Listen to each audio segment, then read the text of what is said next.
there's just so clearly love for the Lord and for what theology, how it benefits us in terms of our own understanding, anthropology, and all the rest of it. How do you differentiate apologetics and theology? Because obviously you need good theology to do apologetics well, but do you know what I mean? Sometimes the tone is like trying to defend or hurt, or as opposed to theology. That's why I'll just say this. That's why I love Frank Sheed, Theology of the Beginners. He just loves with such a pure, he wrote with such a pure love for that which he was writing about. It wasn't about defending something or attacking someone. It was expressing his love in beautiful terms. I have 1 Peter 3:15 in front of me, and that's a famous verse for apologetics. Let everyone be prepared to make a defense to anyone who calls you to account for the hope that is within you. So make a defense, an apologia, right? In the Socrates, the apology of Socrates, right? He's not apologizing. He's making a defense. We have reasons to believe for the hope. I believe that death and sin have been overcome because of the resurrection of Jesus Christ. But he says, yet do it with gentleness and reverence. One thing we didn't talk about, and I want to go back to it because I wonder if there's a story there, but I mean, prior to your master's in theological studies, eventually your PhD at Notre Dame, you got your MTS at Duke Divinity School, you got an engineering degree.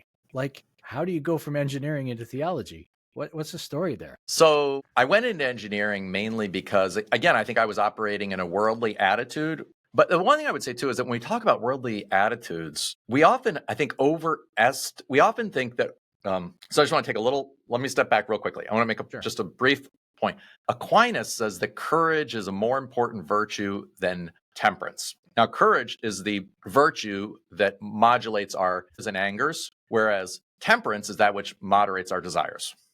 Okay. So yes, desires for sex and drink and food and other things and more money can all distract us. But it's courage, he says, that is our most often, or it's our failures in the face of fears and angers that most often leads us off the path of righteousness. He says it turns us away from God and the good.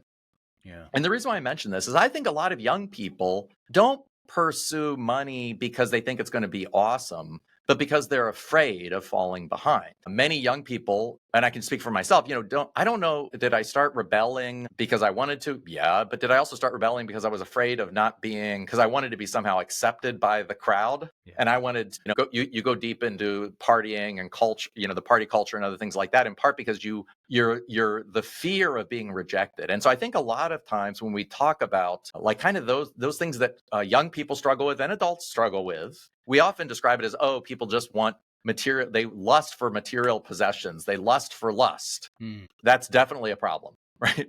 But at the same time, I think it's so often driven by fear. And if you just think about how many people you think their first drink or their first sexual activity was driven by some kind of fear. And I think in a certain sense, so the reason why I mentioned that is part of the reason why I think I went into engineering is I was just afraid of not having money. And I wanted to have more money. And yeah, there was a desire for it, but there was also a fear of insecurity because I felt less than all these other people that had more money. And so it was actually driven out of insecurity. And that's kind of what I wanted to highlight is I think a lot of so guys, because sometimes we think of everything as like, it's like the Playboy lifestyle or whatever, and then you convert. No, I think it's more of like I was driven by insecurity. And then ultimately in Christ, I found security. I found an anchor. You're never going to really get out of insecurity by getting a better job, right? Because it's just one more step. And during that time, I also developed a relationship with a woman who is now my wife. And I think God used that in part. That relationship of love, I began to discover something more important than myself and more important than my own fears and appetites, but a person.